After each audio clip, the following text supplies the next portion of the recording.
Good morning students. Last time આપણે phenol ether આલ્કોહોલમાં આલ્કોહોલની રાસાયણિક પ્રક્રિયાઓ જોઈ.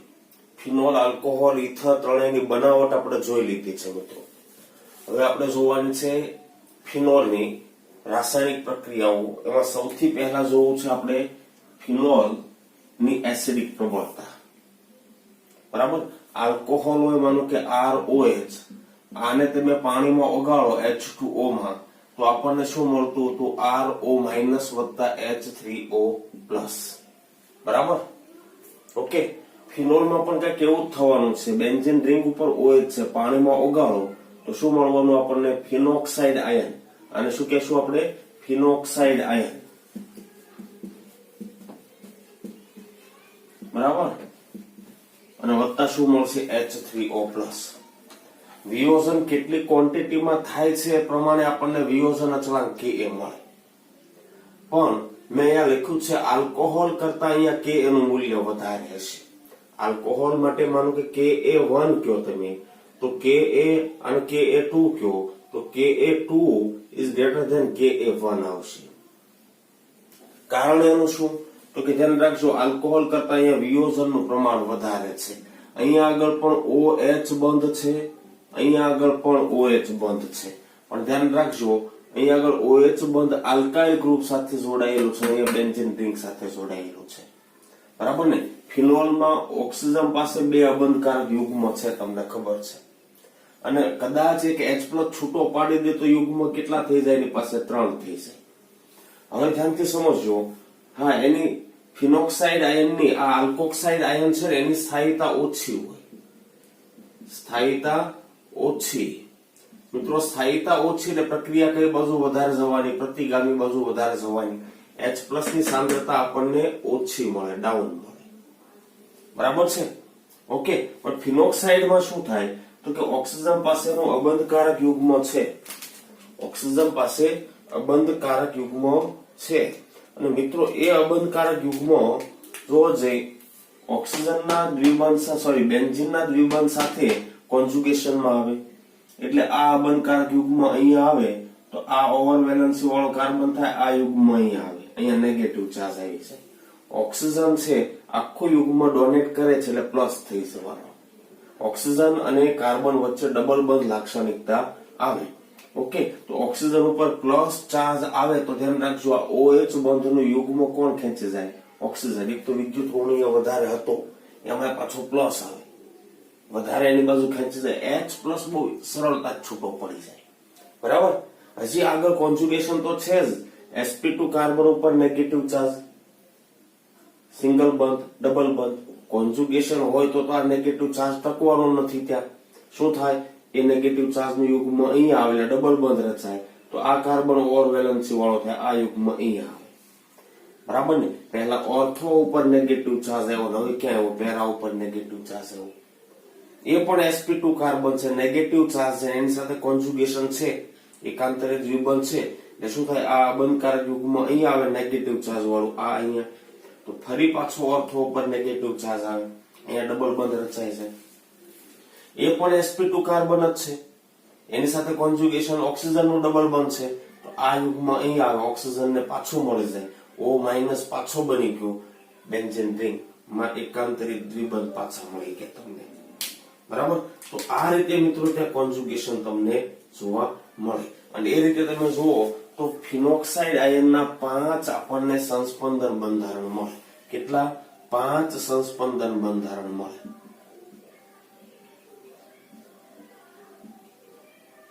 બરાબર. અને એના કારણે ફિનોક્સાઇડની સ્થાયીતા વધી જાય. ખાલી સ્થાયીતા નહીં, પણ ધ્યાન રાખજો, એની અંદર આ 1, 2 અને 3 બંધારણ તો એવા છે ઓક્સિજન ઉપર પોઝિટિવ ચાર્જ, બરાબર, 2 એવા છે નેગેટિવ ચાર્જ. તો એના કારણે ધ્યાન રાખજો, ઓક્સિજન OH બંધના ઇલેક્ટ્રોન યુગ્મને પોતાની બાજુ વધારે ખેંચી જાય. બરાબર ને? અને એના કારણે વિયોજન વધે. અને એના કારણે ધ્યાન રાખજો, આલ્કોહોલ કરતા ફિનોલના Ka નું મૂલ્ય વધારે હોય. આલ્કોહોલ પાણી કરતા ઓછો એસિડિક હતો, ફિનોલ છે પાણી કરતા વધુ એસિડિક છે. ધ્યાન રાખજો, PHOH હોય એની એસિડિકતા H2O કરતા વધારે, પણ H2O ની ROH કરતા વધારે. ખાસ માઇન્ડમાં રાખજો. ક્લિયર વાત આટલી? હા કે ના? પણ હા, pKa મૂલ્ય તમે લો એનું, કોનું? આલ્કોહોલનું, સોરી ફિનોલનું, તો એ ધ્યાન રાખજો, જેનું Ka મૂલ્ય વધારે હોય, માઇનસ લોગ લેવાનો છે, એટલે pKa મૂલ્ય કેવું થવાનું? ઓછું થવાનું. pKa મૂલ્ય ઓછું ત્યાં એસિડિક પ્રબળતા વધારે, બરાબર ને? Ka મૂલ્ય વધારે ત્યાં એસિડિક પ્રબળતા વધારે. પણ તમે આના 5 સંસ્પંદન બંધારણ જોયા ત્યાં તમે જોઈ શકો છો, નેગેટિવ ચાર્જ ક્યાં આવે છે? ઓર્થો ઉપર, પેરા ઉપર, ઓર્થો ઉપર. અને એટલા માટે ધ્યાન રાખજો, O અને P ઉપર નેગેટિવ ચાર્જ આવતા હોવાથી ફિનોલ છે ઓર્થોપેરા નિર્દેશક છે. ખાલી ઓર્થોપેરા નિર્દેશક એટલું નહીં, પણ ધ્યાન રાખજો, રિંગ એક્ટિવેટિંગ ગ્રુપ પણ છે.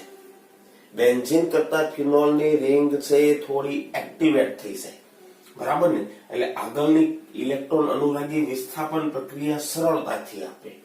મહત્વનો પોઈન્ટ આ છે, ધ્યાન રાખજો, ઓર્થો કે પેરા સ્થાન ઉપર નેગેટિવ ચાર્જ આવે છે. નેગેટિવ ચાર્જની સ્ટેબિલિટી જો આપણે વધારવી હોય તો ઓર્થો કે પેરા સ્થાન ઉપર માઇનસ અસર કરનારા કોઈ સમૂહ દાખલ કરીએ આપણે. પછી એની માઇનસ I અસર હોય કે માઇનસ M અસર હોય, M અસર વધારે જોવા મળે, એવું તમે દાખલ કરો તો એની એસિડિક પ્રબળતા વધારી શકો છો. માની લો કે ઓર્થો કે પેરા ઉપર નાઇટ્રો સમૂહ દાખલ કરું, ઓર્થો કે પેરા ઉપર CN સમૂહ દાખલ કરું, સાઈનો, હેને, CHO દાખલ કરું, હેને, CO સમૂહ દાખલ કરું, આ રીતે, બરાબર ને? હજી તો બહુ બધા છે, ધ્યાન રાખજો, બરાબર? માઇનસ અસર કરનારા સમૂહ હોવા જોઈએ, બરાબર ને? ખ્યાલ આવે છે? બધાની માઇનસ CHO છે, CO છે, COOH હજી લો, હજી આગળ કદાચ તમે COOR સમૂહ લો. આવા સમૂહો તમે દાખલ કરો, બધા માઇનસ M અસર કરનારા સમૂહો છે. કેવા છે? માઇનસ M અસર કરનારા સમૂહ. હજી માઇનસ I અસર કરનારા સમૂહ હોય તમે લઈ શકો. કાર્બન કરતા વધારે વિદ્યુત ઋણીય પરમાણુ હોવો જોઈએ ત્યાં આગળ જોડાવામાં. માની લો કે કોઈ હેલોજન લઈ લઉં, તમને ખબર છે એની ઇન્ડક્ટિવ અસર વધારે છે, માઇનસ I અસર, બરાબર? આવા સમૂહ દાખલ કરવાથી ધ્યાન રાખજો, આ ઓર્થો કે પેરા ઉપર નેગેટિવ ચાર્જ તમે સ્થાયી બનાવી શકો, બરાબર ને? તો ફિનોક્સાઇડની સ્થાયીતા હજી વધારી શકો, અથવા તો ઓક્સિજન ઉપરનો પ્લસ ચાર્જ હજી વધારી શકો. એસિડિક પ્રબળતા વધે, એસિડિક પ્રબળતા વધે એટલે ધ્યાનથી સમજજો, Ka વધે, pKa હજી ઘટે. એનાથી ઊંધું તમે વિચારી શકો, ઓર્થો કે પેરા સ્થાન ઉપર ધ્યાન રાખજો, પ્લસ અસર કરનારા સમૂહ દાખલ થતા એસિડિક પ્રબળતા ઘટે. એસિડિક પ્રબળતા ઘટે એટલે મિત્રો Ka ઘટે, pKa વધે, બરાબર છે? કેવા સમૂહ? માની લો કે હું OH સમૂહ દાખલ કરું તો ઓક્સિજન પરનું અબંધકારક યુગ્મ, પછી એ અબંધકારક યુગ્મ પછી સીધું કોન્જુગેશન આવે. NH2 સમૂહ લઉં, ચાલે. OCH3 સમૂહ લઉં, ઓક્સિજન પાસેનો અબંધકારક યુગ્મ કોન્જુગેશનમાં, બરાબર? તો આ બધાની પ્લસ M અસર થવાની. કેવી અસર થવાની? પ્લસ M અસર થવાની. હજી પણ હું લઈ શકું, ધ્યાન રાખજો, NHR લઉં તો થઈ શકે છે, બરાબર ને? ખ્યાલ આવે છે? તો આવા બધા સમૂહો છે એની પ્લસ M અસર થવાની. પ્લસ I અસર કરનારા સમૂહો હજી છે, CH3 લઉં, બરાબર ને? હજી CH2 CH3 લઉં, બરાબર ને? આલ્કાઇલ ગ્રુપ છે એની ઇલેક્ટ્રોન ડેન્સિટી વધારે હોવાથી આ બધા પ્લસ I અસર કરશે, આ બધા પ્લસ M અસર કરશે, બરાબર ને? જેટલી પ્લસ અસર વધશે એમની અસર વધારે હોય I કરતા, એટલું શું થવાનું ખબર? પ્લસ અસર કરનારા સમૂહ દાખલ કરતો ઉલટાનું અહીંયા આગળ નેગેટિવ ચાર્જ વધારે. ફિનોક્સાઇડ આયનની સ્ટેબિલિટી ઘટાડે, સ્ટેબિલિટી ઘટે તો પ્રક્રિયા પ્રતિગામી જાય, Ka ઘટે, pKa વધે. ક્લિયર છે મિત્રો? આ કે ના? આ કે ના? તો એસિડિક ફિનોલ અને એના વ્યુત્પન્નોની એસિડિક પ્રબળતાનો ક્રમ નક્કી કરવા માટે આ બહુ મહત્વનું છે. માની લો કે આવા કોઈ સમૂહ આવી ગયા ફિનોલના ઓર્થો કે પેરા સ્થાન ઉપર, તો ધ્યાન રાખજો એસિડિક પ્રબળતા વધશે. પણ આવા કોઈ સમૂહ આવી ગયા ફિનોલના ઓર્થો કે પેરા સ્થાન ઉપર, એસિડિક પ્રબળતા ઘટશે. બરાબર ને? એક વસ્તુ ખાસ ધ્યાન રાખજો, મેટા ઉપર કોઈ નેગેટિવ ચાર્જ આવતો નથી. એટલે મેટા ઉપર આવો કોઈ પણ સમૂહ આવવાથી ધ્યાન રાખજો, મેટા સ્થાન પર માત્ર આપણે કઈ અસર ગણવાની છે? આ અસર ગણવાની. પછી એ પ્લસ હોય કે માઇનસ હોય. બરાબર? મેટા ઉપર મિત્રો આપણે એમ અસર ગણતા નથી, ધ્યાન રાખજો, માત્ર આ અસર. બરાબર? એમ અસર ન ગણવી, એમ અસર ન ગણવી. મેટા ઉપર ધ્યાન રાખજો, પ્લસ એમ અસર કરનારું, આ બધા એમ અસર કરનારા છે, ધ્યાન રાખજો. આની માત્ર કઈ અસર છે? આ અસર. બરાબર? મેટા પોઝિશન ઉપર તો કોઈ ચાર્જ આવતો નથી. બરાબર? તો ત્યાં આગળ કદાચ હું NO2 મૂકું તો માઇનસ એમ અસર નહીં લો, એની જે કઈ થતી હોય માઇનસ આ અસર લઈશું. બરાબર છે? ક્લિયર છે આટલું?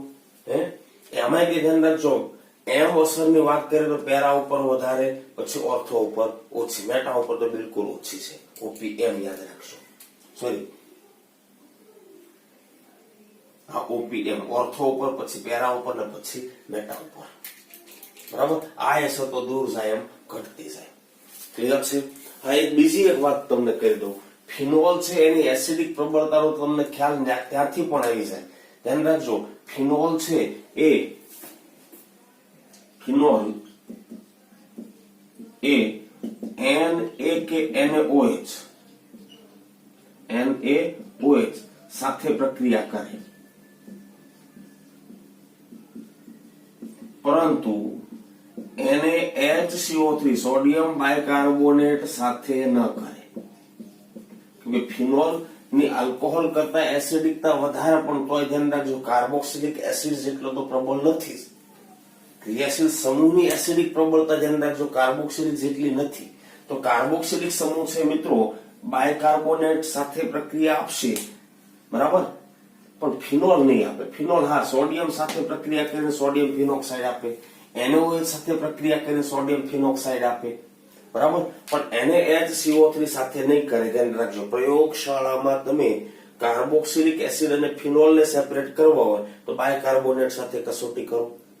જો બાયકાર્બોનેટ સાથે CO2 ના ઉભરા આપે તો કાર્બોક્સિલિક એસિડ, ન આપે તો ફિનોલ. છે એસિડિક, મસ્ત કસોટી એસિડિક બતાવે છે તમને. બરાબર? પણ સોડિયમ કે NaOH સાથે પ્રક્રિયા કરે છે, હાઇડ્રોજન વાયુ મુક્ત કરે સોડિયમ સાથે, આમાં સોડિયમ ફિનોક્સાઇડ આપે તો એ ફિનોલ હોય. શું હોય? ફિનોલ હોય. બરાબર? કાર્બોક્સિલિક એસિડ નો હોય. કાર્બોક્સિલિક એસિડ હોય તો CO2 ના ઉભરા આપે બાયકાર્બોનેટ સાથે, ફિનોલ નહીં આપે. બરાબર છે? પ્રયોગશાળા રિલેટેડ પ્રશ્નો પણ આવી શકે.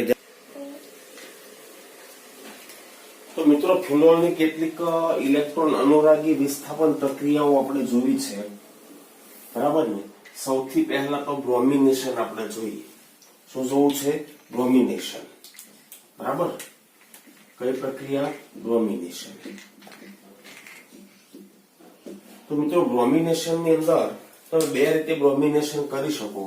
એક Br2 in CS2 કાર્બન ડાયસલ્ફાઇડમાં, અને તમને ખબર છે CS2 એ અધ્રુવીય દ્રાવક છે, અધ્રુવીય દ્રાવક. બરાબર? અને બીજું તમે Br2 એક્વિયસ કરી શકો, એટલે જલીય દ્રાવક. CS2 અધ્રુવીય દ્રાવક છે તો આ Br બંધનું વિષમ વિભાજન બહુ એટલું બધું હેવી રીતે નહીં કરી શકે. અધ્રુવીય દ્રાવકનું પોલરાઇઝેશન શક્તિ ઓછી હોય, પણ હા OH બંધ પોતે પોલરાઇઝર છે. OH બંધ પોતે પોલરાઇઝર છે એટલે Br2 નું થોડું ઘણું તો વિષમ વિભાજન થાય, Br+ ને Br-. એટલે અહીંયા Br+ ની ઓછી સાંદ્રતા મળે તમને. સાંદ્રતા મળે પણ કેવી મળે? ઓછી સાંદ્રતા મળે. પણ Br2 એક્વિયસ હોય તો પાણી પોતે પોલરાઇઝર, એટલે અહીંયા Br+ ની સાંદ્રતા તમને કેવી મળે? વધુ સાંદ્રતા મળે.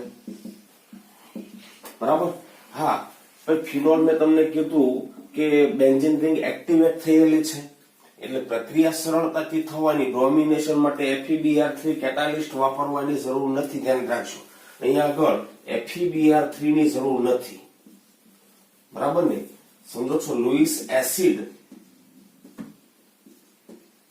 ઉદ્દીપકની જરૂર નથી. એનું કારણ શું? કેમ કે OH પોતે સારો પોલરાઇઝર છે, બરાબર. રિંગ એટલી એક્ટિવેટ થઈ ગઈ છે કે પોતે જ Br2 છે એનું વિષમ વિભાજન કરાવી શકે. તો લુઈસ ઉદ્દીપકનું કામ જ આ હતું, Br2 નું વિષમ વિભાજન કરાવવાનું, બરાબર ને. તાપમાન પણ ઊંચું નહીં રાખવું પડે, ધ્યાન રાખજો. લગભગ 0, 5, 10 અંશ સેલ્સિયસ તાપમાનના ગાળામાં થઈ જાય. તો અહીંયા Br+ ની સાંદ્રતા ઓછી મળે એટલે Br+ નું એટેક ઓછું થવાનું, એટલે તમને ઓર્થોબ્રોમોફિનોલ અને પેરાબ્રોમોફિનોલ નું મિશ્રણ મળશે. પણ જો Br2 aqueous લો તો Br+ ની સાંદ્રતા વધારે. તો ધ્યાન રાખજો, 2 ઓર્થો અને પેરા એટલે કે 2, 4, 6 ટ્રાયબ્રોમોફિનોલ મળશે આપણને. શું મળશે? 2, 4, 6 ટ્રાયબ્રોમોફિનોલ, બરાબર. ઉદ્દીપક તો આપણે વાપર્યો જ નથી, ધ્યાન રાખજો. એમ છતાં પણ આપણને ડાયરેક્ટ મેક્સિમમ બ્રોમિનેશન થયેલું મળશે. પણ જો તમે અધ્રુવીય દ્રાવક લો તો ઓર્થોપેરાનું મિશ્રણ મળશે, બરાબર. સલ્ફોનેશન કરવું હોય તો અહીંયા ઓલિયમની પણ જરૂર નથી, ધ્યાન રાખજો. H2SO4 વાપરો ચાલે, અને ડાયલ્યુટ વાપરો તો પણ ચાલે, બરાબર છે. મંદ નહીં વાપરો તો પણ ચાલે. શું થવાનું? ઓર્થો અને પેરા ઉપર સલ્ફોનિક ગ્રુપ આવી જવાના. શું આવવાનું? ઓર્થો અને પેરા ઉપર 2 વખત થાય તો નહીતર ઓર્થો પેરાનું મિશ્રણ આ રીતે મળી શકે. ઓર્થો વત્તા પેરાનું મિશ્રણ આ રીતે મળે આપણને. હજી કરો તો અહીંયા પેરા ઉપર આવી જાય, અહીંયા ઓર્થો ઉપર આવી જાય. વધારે થાય તો 2,4 ડાયસલ્ફોનિક એસિડ મળી જવાનું, બરાબર ને. શું થવાનું? 1,3 ડાયસલ્ફોનિક એસિડ, ઓકે. અને 6 હાઇડ્રોક્સી 1,3 ડાયસલ્ફોનિક એસિડ મળશે આપણને, બરાબર. Benzene disulphonic acid, okay. હજી વધારે કરો તો 2,4 ઉપર આવી જાય. ડાયલ્યુટ H2SO4 વાપરો તો પણ ચાલશે. 0 અંશ સેલ્સિયસ તાપમાન રાખો તો પણ ચાલશે, બરાબર છે. પછી વાત કરીએ નાઇટ્રેશનની. ચાલો, કોની વાત કરવી છે? નાઇટ્રેશનની. તો મિત્રો, નાઇટ્રેશન કરીએ ને તો HNO3 ડાયલ્યુટ હોય તો પણ ચાલશે, કોન્સન્ટ્રેટ હોય તો પણ ચાલશે, તાપમાન 0 અંશ સેલ્સિયસ રાખો તો પણ ચાલશે. તો પ્રોબ્લેમ શું છે ખબર? HNO3 પોતે ઓક્સિડેશન કરતા, ઓકે. ફિનોલ પોતે બેન્ઝીન રિંગને એક્ટિવેટ કરે છે. OH સમૂહ એક્ટિવેટ થયેલું છે, ઓર્થો પેરા ઉપર નેગેટિવ ચાર્જ આવવાનું, તો ત્યાંથી H+ છૂટો પડી શકે, બરાબર ને. એ H+ લઈ લે, ઓક્સિજન આપી દે, તો આપણને અહીંયા આગળ ધ્યાન રાખજો એક બીજી નિપજ આવી મળી શકે. બેન્ઝીન રિંગ, ડબલ બંધ O, ડબલ બંધ O, ડબલ બંધ O. આને શું કહેવાય? ક્વિનોન. શું કહેવાય આને? ક્વિનોન નિપજ મળી શકે. અથવા અહીંયા હાઇડ્રોજન મૂકો તો OH થવાનું. તો શું કહેવાય આને? હાઇડ્રોક્વિનોન, બરાબર. તો ધ્યાન રાખજો, તમને નાઇટ્રો નિપજ તો મળવાય, નહીં મળે એમ નથી કહેતો, પણ આ નિપજની સાથે આ પણ મળે, એટલે આ નિપજનું પ્રમાણ આપણને ઓછું મળે. નિપજનું પ્રમાણ ઓછું મળે, બરાબર ને. સમજો છો? નાઇટ્રોફિનોલ છે એનું પ્રમાણ આપણને કેવું મળવાનું છે? ઓછું મળવાનું. હજી તમે વધારે કરો તો ધ્યાન રાખજો, અહીંયા આગળ 2,4 ડાયનાઇટ્રો, હજી વધારે કરો તો 2,4, 6 ટ્રાયનાઇટ્રોફિનોલ, બરાબર. સમજો છો? સાંદ્ર વાપરો તમે, સમજો છો? હજી તમારે વધારે નાઇટ્રો દાખલ કરો તો પેરા ઉપર હજી દાખલ કરી શકો, ઓર્થો ઉપર દાખલ કરી શકો, બરાબર. ટ્રાયનાઇટ્રોફિનોલ પણ તમે મેળવી શકો છો. શું મેળવી શકો? ટ્રાયનાઇટ્રોફિનોલ પણ નિપજ 100% ન મળે, 100% ન મળે. એમાં થોડું ઘણું નાઇટ્રિક એસિડ ઓક્સિડેશન કરતા છે, હાઇડ્રોક્વિનોન બનાવી દે. તો તમારે જો 100% નિપજ મેળવ્યું હોય તો આ માર્ગે ચાલવાનું, આ માર્ગે ચાલવાનું, ધ્યાન રાખજો. હજી વધારે સાંદ્ર H2SO4 સાથે, સાંદ્ર અથવા ઓલિયમ સાથે પ્રક્રિયા કરાવી દો. ચાલો, આની પ્રક્રિયા કોની સાથે કરાવી દો? ઓલિયમ સાથે. એટલે H2S2O7 ઓલિયમ સાથે પ્રક્રિયા કરાવી દો તો શું મળશે આપણને? ફિનોલ. ધ્યાનથી જોજો, ફિનોલ. અહીંયા આગળ SO3H, અહીંયા આગળ SO3H અને અહીંયા આગળ SO3H, બરાબર. સમજો છો? અને હવે આનું નાઇટ્રેશન કરાવી દો. પેરા સ્થાન ઉપર ધ્યાન રાખજો ઓક્સિડેશન કરવા માટે હવે કદાચ તમે સાંદ્ર HNO3 વાપરો ને તો પણ ચાલે, કેમ કે અહીંયાથી હવે H છૂટો પડીને ઓક્સિડેશન થઈ શકવાનું નથી, હાઇડ્રોક્વિનોન કે ક્વિનોન મળવાનો નથી. તો હવે તમે ધ્યાન રાખજો સલ્ફોનિક ગ્રુપ ને રિપ્લેસ કરીને તમે નાઇટ્રો ગ્રુપ દાખલ કરી શકો છો. તો આપણને શું મળે? OH, અહીંયા શું મળે? NO2, અહીંયા શું મળે? NO2, અહીંયા શું મળે? NO2. બરાબર? H2SO4 છૂટો પડી જવાનો. બરાબર? આનો OH અને આ SO3H એટલે 3 મોલ આપણને H2SO4 પાછો મળી જવાનો નાઇટ્રિક એસિડ સાથે પ્રક્રિયા કરાવી એટલે. બરાબર? તો આપણને શું મળ્યું? આપણને ટ્રાઇનાઇટ્રોફિનોલ. બરાબર? શું કહેવાય એને? ટ્રાઇનાઇટ્રોફિનોલ. એને શું કહેશું? TNT. વિસ્ફોટક પદાર્થ છે. બરાબર? ટ્રાઇનાઇટ્રોફિનોલ મળે આપણને. બરાબર? તો આ રીતે પ્રક્રિયા કરાવી શકશો તમે. પણ ડાયરેક્ટ તમે મેળવવા જાઓ તો ધ્યાન રાખજો આ નિપજ તમને વધારે મળે. અહીંયા આગળ તમે આની નિપજ 100% નિપજ મેળવી શકો. ફિનોલના નાઇટ્રો વ્યુત્પન્ન છે એ 100% મેળવી શકો. અહીંયા 100% મેળવી શકશો નહીં. ક્લિયર? એના પછી નેક્સ્ટ પ્રક્રિયા ધ્યાન રાખજો Cl2 સાથે.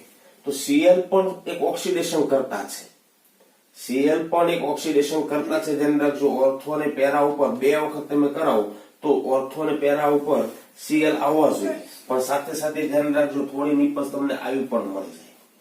આવી પણ મળી જાય. ધ્યાન રાખજો OH, અહીંયા આગળ OH હાઇડ્રોક્વિનોન મળી જાય. 100% નિપજ અહીંયા ન મળે તમને. બરાબર? એની તમારે જો 100% નિપજ મેળવવી હોય આની તો પહેલા બેન્ઝીન લેવાનું. બરાબર? એ સાઈડમાં હું બતાવું છું હમણાં ઘડી.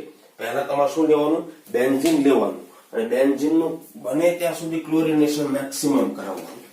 જો તમારે આ નિપજ તમારે મેળવવી હોય તો શું કરીશ? Benzene less. ધ્યાન રાખજો સ્ટાર્ટિંગ હું બેન્ઝીન થી કરીશ. સ્ટાર્ટિંગમાં બેન્ઝીન લેવાનું. ઓકે? આની Cl2 સાથે FeCl3 ઉદ્દીપકની હાજરીમાં ગરમ કરો. શું મળશે? ક્લોરોબેન્ઝીન. આની ફરી પાછી 2 મોલ Cl2 સાથે FeCl3 ઉદ્દીપકની હાજરીમાં ડીએક્ટિવેટ થોડું વધારે ગરમ કરો તો આપણને શું મળશે? તો કે આમ થવાનું Cl Cl Cl. હજી વધારે Cl દાખલ કરી શકો તમે, પણ આની પ્રક્રિયા હવે કરાવો NaOH સાથે. બરાબર? ઊંચું તાપમાન, ઊંચું દબાણ. બરાબર? તો એક Cl ને હટાવીને કોણ આવી જાય? OH. તો આપણને નિપજ શું મળે? તો કે અહીંયા આગળ OH Cl Cl. ફિનોલના ક્લોરો વ્યુત્પન્ન તમે આ રીતે મેળવી શકો. ધ્યાન રાખજો આ રીત બહુ કામની નથી, કેમ કે ક્લોરીન પણ એક ઓક્સિડેશન કરતા છે તો હાઇડ્રોક્વિનોન મળવાની શક્યતા. બરાબર? 100% તમારે પ્રોડક્ટ મેળવવી હોય તો આ રીત પ્રમાણે ચાલવું પડે. સાંદ્ર છે. બીજી એક વાત, HNO2 એટલે નાઇટ્રસ એસિડ કઈ રીતે મેળવ્યો હશે? તો કે NaNO2 વત્તા HCl. અહીંયા પણ તાપમાનની જરૂર નહીં પડે. આ બંનેની પ્રક્રિયાથી નાઇટ્રસ એસિડ મળે. નાઇટ્રસ એસિડ આવો છે. ફિનોલ પોતે એક્ટિવેટિંગ ગ્રુપ છે. અહીંયાથી બોન્ડ બ્રેક OH- ને NO+. આ બની ગયો આપણો ઇલેક્ટ્રોફાઇલ. બરાબર? તો ઇલેક્ટ્રોફાઇલ ધ્યાન રાખજો ઓર્થો ઉપર પણ આવી શકે, પેરા ઉપર પણ આવી શકે. પેરા ઉપર આવે તો આપણને આ રીતે મળશે. બરાબર? ખ્યાલ આવશે? ઓર્થો ઉપર આવી શકે એવું કઈ નથી, આમે મળી શકે તમને OH NO. આને શું કહેશું? પેરા નાઇટ્રોસોફિનોલ. પેરા નાઇટ્રોસોફિનોલ. બરાબર? નાઇટ્રોસો કમ્પાઉન્ડ મળશે. ધ્યાન રાખજો. બરાબર? ટેક્સ્ટ બુકમાં નથી, આ ધ્યાન રાખજો.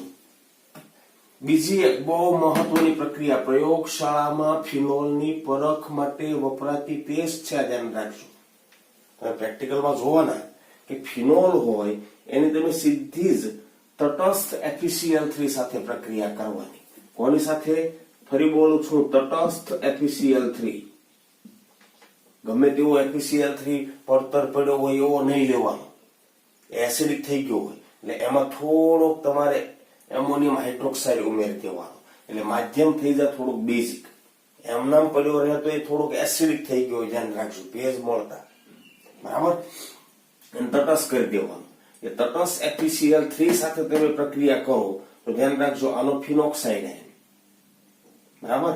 અને આના Cl ના H અને Cl હું છૂટું પડવાનું. HCl છૂટો પડે, ફિનોક્સાઇડ આયન Fe+3 સાથે સંવર્ગ બંધથી જોડાઈ જાય અને એક આપણને સંકીર્ણ આપે, બરાબર ને, અને એને કહેવાય વાયોલેટ કોમ્પ્લેક્સ. શું કહેવાય? એને વાયોલેટ કોમ્પ્લેક્સ મળે આપણને.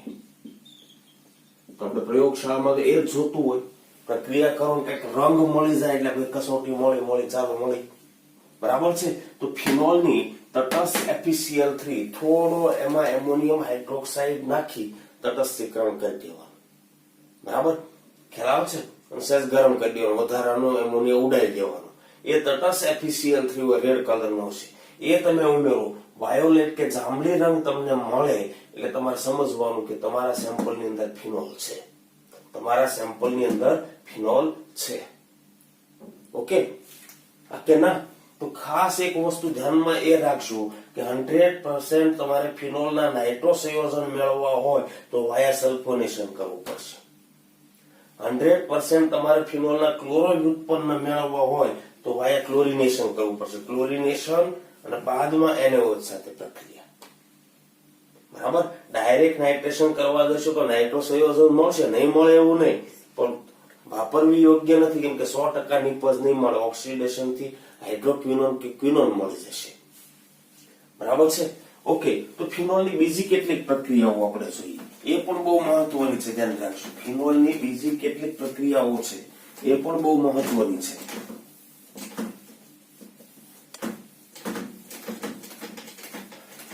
ફિનોલને તમે ઝેડન પાવડર સાથે હીટ કરો, ઝિંકના પાવડર સાથે, તો તમને બેન્ઝીન મળે છે. આ પ્રક્રિયા પરિવર્તન માટે ખૂબ મહત્વની છે, ધ્યાન રાખજો. ફિનોલની અન્ય પ્રક્રિયાઓ,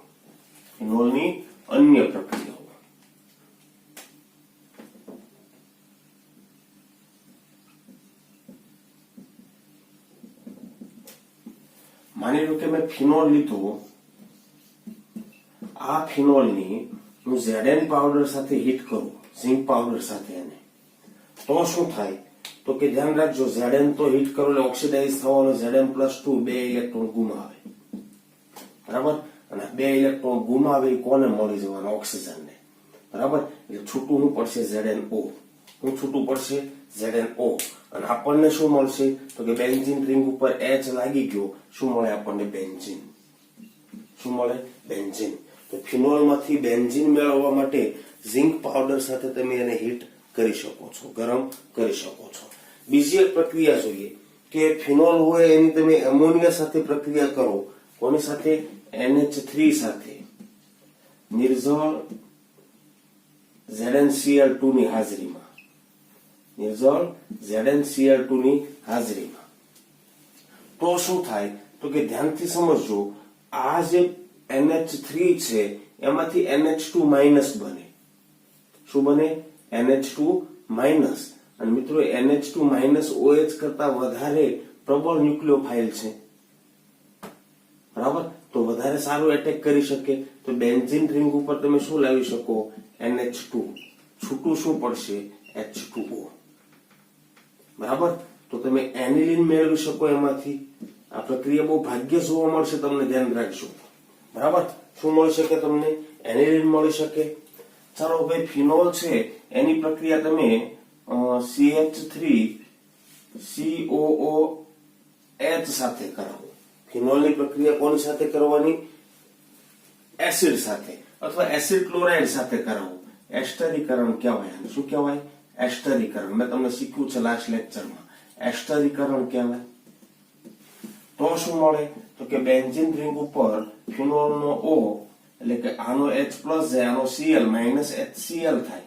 શું મળવાનું? COCH3, બરાબર. આને શું કહેવાય?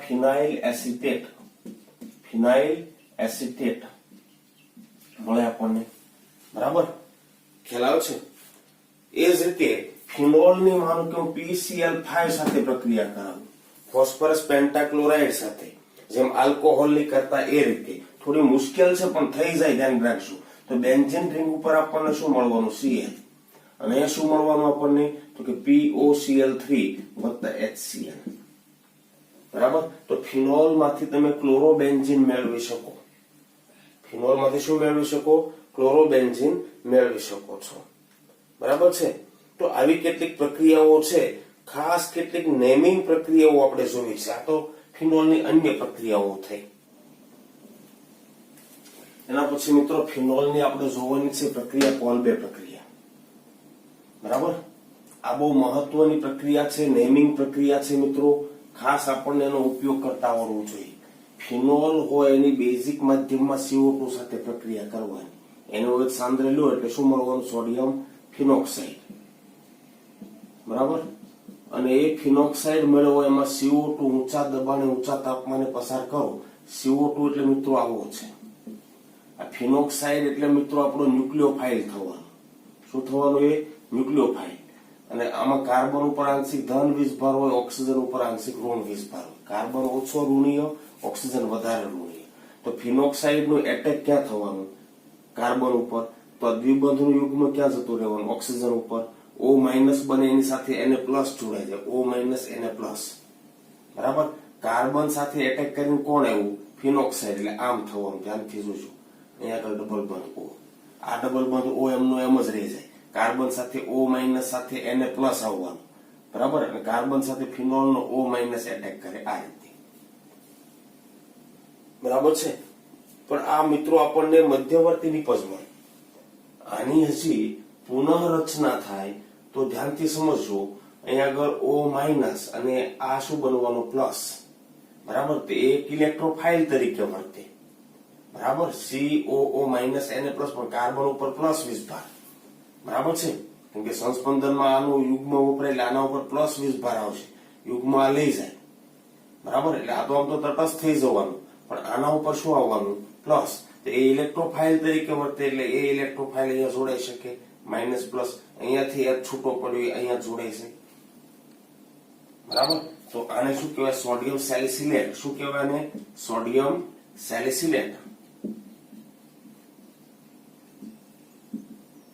સિલેટ. અને પછી એનું HCl વડે તટસ્થીકરણ કરો તો શું થાય? તો કે Na પ્લસ ને હટાવીને H આવી જાય. શું મળે તમને? Salicylic acid. શું મળે? Salicylic acid. ઘણી વખત સ્ટેપ આપી દે. પહેલું NaOH સાથે, નંબર 2 CO2 સાથે, નંબર 3 H પ્લસ. પ્રક્રિયાની કન્ડિશન આમ આપે. આયરો હોય નંબર 1 NaOH સાથે પ્રક્રિયા, નંબર 2 CO2 સાથે પ્રક્રિયા, નંબર 3 H પ્લસ સાથે. તો ફિનોલ માંથી શું મળે? તો શું મળવાનું તમને? Phenoxide, sorry, salicylic acid. Clear છે? હે, આનું હજી તમે એસ્ટરીકરણ કરો તો એક બહુ મહત્વની ઔષધિ મેળવી શકો. એસ્પિરિન. શું મેળવી શકો? એસ્પિરિન. એસ્ટરીકરણ કરાવો ત્યારે અહીંયા શું આવી જવાનું? તો કે OCOCH3. બરાબર છે, બહુ મહત્વની ઔષધિ છે. બરાબર, તો આ છે. હા, ઘણી વખત ધ્યાન રાખજો, આ કન્ડિશન નો આપે તમને એમ કે ફિનોલની પ્રક્રિયા CCl4 પ્લસ KOH સાથે, જરૂર પડે તે હીટ આપો. બરાબર, તો પણ આ મળશે. ધ્યાન રાખજો. કઈ રીતે? તો કે ધ્યાન રાખજો, KOH સાથે આની પ્રક્રિયા થાય CCl4 ની. CCl4 plus 4 mall KOH. તો આપણને શું મળી શકે? તો કે COH4 કાર્બોનિક એસિડ મળવાનો, પ્લસ અથવા ટેટ્રાહાઇડ્રોક્સી કાર્બન મળવાનો, પ્લસ શું મળશે? 4 મોલ KCl. આ તો સ્થાયી રહે નહીં. આ તો સ્થાયી રહે નહીં. શું મળશે આપણને? CO2 વત્તા 2H2O. આ CO2 છૂટો પડ્યો. ધ્યાન રાખજો, KOH ની હાજરીમાં પહેલા તો શું મળશે આપણને? સોડિયમ ફિનોક્સાઇડ મળે, પોટેશિયમ ફિનોક્સાઇડ મળશે. પછી એમાં જ ઉત્પન્ન થયેલા CO2 સાથે પ્રક્રિયા થાય. એમાં જ ઉત્પન્ન થયેલા CO2 સાથે પ્રક્રિયા થાય, પુનઃ ગોઠવણી થાય. બરાબર, તટસ્થીકરણ છેલ્લે કરો, તમને શું મળવાનું? Salicylic acid. શું મળવાનું? અહીંયા સુધી પ્રક્રિયા થઈ જાય. બરાબર, પછી પુનઃ ગોઠવણી, તટસ્થીકરણ પછી કરવાનું મળે છે. બરાબર, એટલે આ કન્ડિશન હોય તો કોલબે થવાની. મિત્રો, આ કન્ડિશન હોય તો પણ કોલબે થવાની છે. કઈ પ્રક્રિયા થવાની? કોલબે. ક્લિયર? ઓર્થો પોઝિશન ઉપર કાર્બોક્સિલિક ગ્રુપ આવશે. બરાબર, એના પછી એક બહુ મહત્વની એની પ્રક્રિયા છે, એ છે રીમર ટીમાન પ્રક્રિયા. એના પછી મિત્રો એક બહુ મહત્વની પ્રક્રિયા છે ફિનોલની, રીમર ટાઇમાન કસોટી. ફિનોલ હોય એની ક્લોરોફોર્મ સાથે કોની સાથે? ક્લોરોફોર્મ અને NaOH સાથે ગરમ કરો 300-350 કેલ્વિન તાપમાન તો તમને સેલિસાલ્ડિહાઇડ મળે. કોલ 2 માં ધ્યાન રાખજો એસિડ મળતું હતું, salicylic acid. Okay, call 2 acid અને ટીમાન આલ્ડિહાઇડ ધ્યાન રાખજો. બરાબર? Okay okay. કોલ 2 માં OH મળે છે અને રીમર ટીમાન માં આલ મળે છે, આલ્ડિહાઇડ મળે છે, એમ જરાક માઇન્ડમાં રાખજો. ઓકે, તો થાય છે કઈ રીતે કસોટી? તો ધ્યાનથી સમજજો. પહેલા NaOH સાથે ફિનોલની પ્રક્રિયા થાય તટસ્થીકરણ, એટલે શું મળવાનું? ફિનોક્સાઇડ, સોડિયમ ફિનોક્સાઇડ મળવાનું. ઓકે, હવે ફિનોક્સાઇડની પ્રક્રિયા ક્લોરોફોર્મ સાથે થવાની, પણ કઈ રીતે? તો કે NaOH સાથે આની પ્રક્રિયા થાય એટલે આનો H+OH- શું થવાનું? આ બંને વચ્ચે પ્રક્રિયા થઈ, ધ્યાન રાખજો. બરાબર, -H2O થઈ. ઓકે, એટલે વધ્યું શું? હવે એક H+ નીકળી ગયો, CCl3- વધ્યો એટલે Na+ એટેક કરે એના ઉપર. ઓકે, એટલે માઇનસ એક NaCl છૂટો પડી જાય, તમને મળશે CCl2. આને કહેવાય કાર્બિન. યાદ છે? કાર્બિનની મિકેનિઝમ કરાવેલી તમને. કાર્બિન અથવા તો આ સિંગલેટ કાર્બિન, એ પાછા બે પ્રકારના મેં તમને કરાવ્યા હતા, ટ્રિપલેટ અને સિંગલેટ. હે ને? એક જ કક્ષકમાં આખું યુગ્મ હોય તો સિંગલેટ હતો, બે કક્ષકોમાં એક એક ઇલેક્ટ્રોન હોત તો ટ્રિપલેટ હતો. આ સિંગલેટ છે, ધ્યાન રાખજો. બરાબર ને? આની પ્રક્રિયા કાર્બિન સાથે કરાવી આપણે, CCl2 આમ છે, ધ્યાન રાખજો. હવે આ ફિનોક્સાઇડ આયન છે એટલે ઓર્થો પોઝિશન ઉપર, પેરા પોઝિશન ઉપર નેગેટિવ ચાર્જ આવવાનું બાય રેઝોનન્સ, સંસ્પંદન દ્વારા. બરાબર? આને અષ્ટક ખૂટે છે, 2 2 4 એટલે આમ હશે ClCl. કેટલા ઇલેક્ટ્રોન ત્યાં? 2 2 4 ને 2 6. એટલે ધ્યાન રાખજો, આ બની ગયો ઇલેક્ટ્રોફાઇલ અને આ બેન્ઝીનનો નેગેટિવ ચાર્જ છે બની ગયો ન્યુક્લિયોફાઇલ. તો એ ન્યુક્લિયોફાઇલ એટેક કરે કાર્બન ઉપર, તો આપણને શું મળે? તો કે બેન્ઝીન રિંગ ઉપર ધ્યાન રાખજો, અહીંયા આગળ O- Na+, અહીંયા આગળ મળવાનું CCl2. શું મળવાનું? CCl2. આ એક H છે, ધ્યાન રાખજો, નેગેટિવ ચાર્જ છે એટલે આમ તો મારે ખરેખર આમ બતાવવું છે, આમ બતાવવું છે, આમ બતાવવું છે. બરાબર? ઓક્સિજનનો ડબલ બોન્ડ આવી ગયો અહીંયા આગળ, ધ્યાન રાખજો. O- નો ડબલ બોન્ડ બંધ અહીંયા બન્યો ત્યારે તો બન્યું. બરાબર? આમ થવાનું. ઓકે, ખ્યાલ આવે છે? ડબલ બોન્ડ O છે. હવે ધ્યાનથી સમજજો.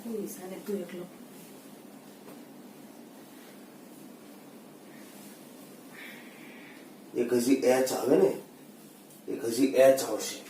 બરાબર ને?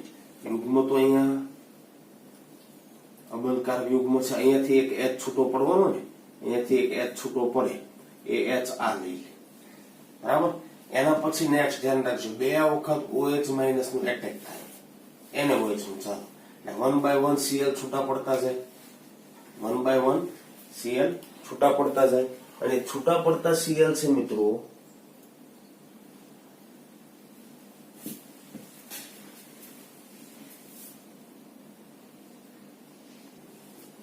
તો મિત્રો આપણે અહીં એક મિસ્ટેક કર્યો, ડબલ બોન્ડ O+, Na+ નીકળી ગયો. બરાબર ને? ફિનોક્સાઇડ બન્યું, પછી આની સાથે પ્રક્રિયા થાય ત્યારે. બરાબર ને? ફિનોક્સાઇડ બન્યો તો પછી આ નેગેટિવ ન્યુક્લિયોફાઇલ, આ ઇલેક્ટ્રોફાઇલ, આમ મળશે. હવે ધ્યાનથી સમજજો, આ CH છે એ તો છૂટો પડવાનું જ્યારે CCl2 જોડાય ત્યારે. તો આ બંધનું યુગ્મ અહીંયા H+ છૂટો પડે. પણ ધ્યાન રાખજો, આખા બંધનું યુગ્મ બેન્ઝીનનું આવ્યું છે એટલે આના ઉપર નેગેટિવ ચાર્જ આવવાનો. અહીંયા ડબલ બંધ આવે એટલે ઓક્સિજન પાછો લઈ લે એટલે પાછો આપણને ફિનોક્સાઇડ આયન મળી જાય. એમ ફિનોક્સાઇડ આયન આ Na+ એની સાથે પાછું આવી જાય. અહીંયા ડબલ બંધ આવી ગયો. ધ્યાન રાખજો, બેન્ઝીનમાં એરોમેટિસિટી કમ્પ્લીટ થઈ ગઈ, બેન્ઝીનમાં એરોમેટિસિટી કમ્પ્લીટ થઈ ગઈ. અહીંયા આગળ શું હતું? CCl2 હતો, એક H આવી ગયો, એક H આવી ગયો. હવે ધ્યાન રાખજો, હવે આગળ આપણો સ્ટેપ થશે. બરાબર? હવે શું થશે? તો કે ધ્યાનથી જોજો, 2 મોલ NaOH, બરાબર? એક OH- અહીંયા એટેક કરે, Cl સારો લિવિંગ ગ્રુપ છૂટો પડે. બીજો OH- એટેક કરે, Cl- સારો લિવિંગ ગ્રુપ છૂટો પડે. -2 NaCl છૂટા પડે. શું મળશે આપણને? Benzene ring.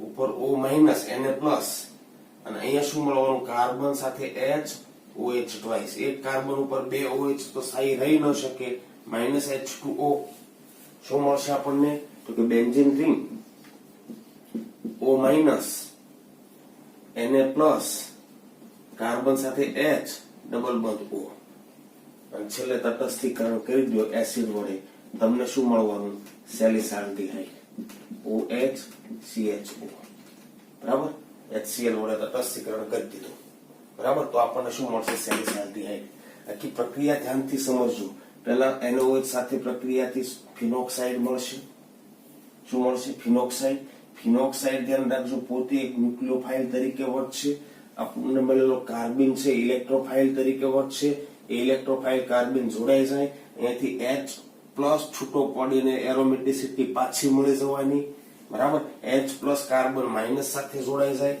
પછી બેઝ 1/1 Cl ને હટાવે બે OH આવે પાણીનો અણુ દૂર થાય આલ્ડિહાઇડ સમૂહમાં રૂપાંતરિત થાય અને છેલ્લે તટસ્થીકરણ તમે કરો એટલે તમને શું મળવાનું સેલિસાલ્ડિહાઇડ શું મળવાનું સેલિસાલ્ડિહાઇડ બરાબર મિત્રો અહીંયા આગળ મેં CCl4 લીધો હોત હમણાં મેં તમને પ્રક્રિયા શીખવી છે ને CCl4 લીધો હોત તો અહીંયા કાર્બન આપણને શું મળ્યો હોત કાર્બન આપણને શું મળ્યો હોત CCl2 જ મળ્યો હોત ને ઓકે અને NaOH સાથે પ્રક્રિયા નહીં તો એ કાર્બન મિકેનિઝમ ઉપર નહીં થાય ધ્યાન રાખજો એ કઈ મિકેનિઝમ ઉપર થશે CCl4 લો તો કોલ્બે મિકેનિઝમ ઉપર થશે બરાબર તો આ રીતે રિમોટ ડિમાન્ડ પ્રક્રિયાથી તમને શું મળવાનું આલ્ડિહાઇડ અહીંયા CCl4 તમે વાપરો તો અહીંયા આલ્ડિહાઇડ ના બદલે શું મળવાનું કાર્બોક્સિલિક એસિડ એ જરા ધ્યાન રાખજો બરાબર આ ટાઈપ મળતી પ્રક્રિયા છે પણ આલ્ડિહાઇડ નહીં મળે શું મળશે કાર્બોક્સિલિક એસિડ મળશે મિત્રો આજે આપણે શીખ્યા એના 3 સવાલ આપણે જોવા છે જો મિકેનિઝમ તમે બરાબર સમજેલા હશો તો સવાલ સોલ્વ થઈ જશે તમારી પાસે ફિનોલ છે પણ ધ્યાન રાખજો એના બે ઓર્થો સ્થાન ઉપર હાઇડ્રોજનના બદલે કોણ છે ડ્યુટેરિયમ બરાબર પછી NaOH CO2 અને H+ એટલે કોલ્બે પ્રક્રિયા કરીએ છીએ NaOH CO2 અને D+ HCl લો તો DCl કોલ્બે પ્રક્રિયા કરીએ છીએ બરાબર તો મુખ્ય નિપજ એ અહીંયા શું મળશે અને અહીંયા બી નિપજ શું મળશે રિએક્શન મિકેનિઝમ તમે સમજેલા હો તો આ થઈ જવાનું પહેલા ફિનોક્સાઇડ આયન બનવાનું બરાબર પછી ફિનોક્સાઇડ આયન નો O છે કાર્બન ઉપર એટેક કરવાનું બરાબર રીઅરેન્જમેન્ટ થવાનું અહીંયાથી D છૂટો પડવાનો બરાબર ને રીઅરેન્જમેન્ટ થી ધ્યાન રાખજો COO એને અહીં આવવાનું પછી H+ વડે તટસ્થીકરણ કર્યું બરાબર અહીંયા આગળ બીજા સ્ટેપ સુધી તો સરખું જ તે પણ તટસ્થીકરણ અહીંયા H+ વડે થતું હતું એના બદલે D+ વડે થશે નિપજ નક્કી કરશો સૌથી વધુ બાષ્પશીલ સંયોજન કયું તો ધ્યાન રાખજો અંતઃ આણ્વીય H બંધ ભાઈ બાષ્પશીલતા ઘટાડે પણ આંતર આણ્વીય H બંધ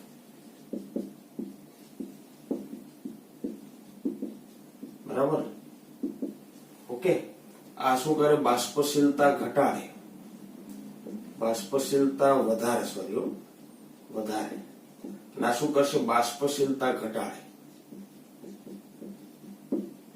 આ એનો કી પોઈન્ટ છે જવાબ નક્કી કરજો સૌથી વધુ બાષ્પશીલ ઓકે એના પછી CHCl3 સાથે અને NaOH સાથે પ્રક્રિયા કરીને ગરમ કરું તમને શું મળશે સેલિસાલ્ડિહાઇડ પ્રક્રિયા કયા પ્રકારની કેન્દ્ર અનુરાગી કે ઇલેક્ટ્રોન અનુરાગી કોના દ્વારા થાય છે કેન્દ્ર અનુરાગી વિસ્થાપન પ્રક્રિયા હોય તો ન્યુક્લિયોફાઇલ હશે ઇલેક્ટ્રોન અનુરાગી પ્રક્રિયા હોય તો ઇલેક્ટ્રોફાઇલ હશે અહીંયા ન્યુક્લિયોફાઇલ આપ્યો છે અહીંયા ઇલેક્ટ્રોફાઇલ આપ્યો છે અહીંયા ઇલેક્ટ્રોફાઇલ આપ્યો છે અહીંયા ન્યુક્લિયોફાઇલ આપ્યો છે બરાબર તો કયા પ્રકારની પ્રક્રિયા છે અને કોણ વપરાયું છે ઇલેક્ટ્રોફાઇલમાં ન્યુક્લિયોફાઇલમાં બરાબર છે એ નક્કી કરવાનું છે મિકેનિઝમ આખી તમારી પાસે છે એ મિકેનિઝમ બેઝ ઉપર જ નક્કી કરી શકશો કેન્દ્ર અનુરાગી વિસ્થાપન છે કે ઇલેક્ટ્રોન અનુરાગી એના માટે તમારે પહેલા નક્કી કરવું પડશે કોને સબસ્ટ્રેટ ગણશો અને કોને એટેકિંગ ગ્રુપ ગણશો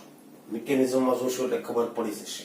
બરાબર. તો આ 3 પ્રશ્નો છે એના જવાબ તમારે નક્કી કરવાના છે જાતે. મેં કી પોઈન્ટ આપી દીધા છે તમને. કી પોઈન્ટ મેં તમને આપી દીધા છે. બરાબર. ખ્યાલ આવે છે? ઓકે. એવું લાગે જવાબ મળી જાય તો મને મેસેજ કરજો તમે. બરાબર. આ તમારી પરીક્ષા છે.